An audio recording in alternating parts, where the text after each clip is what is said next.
likely had the question posed, are you worried about your children's socialization? And normally these are well-meaning people who really are just very unfamiliar with homeschooling.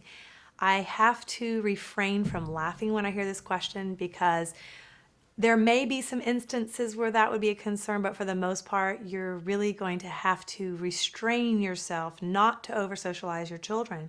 There are so many things that are available for our children to do in the day during school hours, and at other times, and things that are even unique to homeschoolers. I know in our area, the museums are really catering to homeschoolers because they realize that we are very interested in what they have to offer in their intensive classes.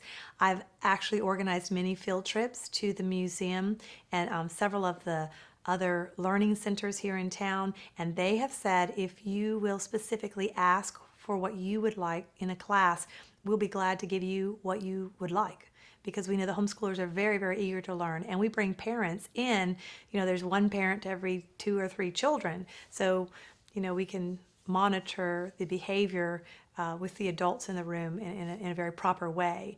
So I have to be tickled at that. A good response to someone who asks, is your child going to struggle with proper socialization, would be to respond that you feel so excited that you are able to select who they socialize with, and that you really didn't want them to be limited by their peers, because if a child goes to a traditional school setting, they are primarily with children of their age.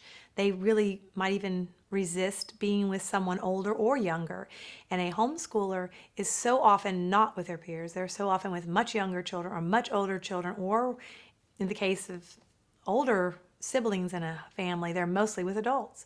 So you might mention that you are able to select their friends and select valuable adults that you want them to spend time with. Now, I will mention that if this question is posed by a relative, this would be a good time to earn some points and say that you really know that this is a good time for them to socialize with adults that they select, such as, the grandparent or the aunt or uncle who's asking that question. And I do think people are legitimately concerned that you might just, be in a hole somewhere with no opportunity to have conversation or learn how to act. While it's very important to continue to teach manners, I do think that children that are homeschooled these days are more at risk of being over-socialized than they are of being under-socialized.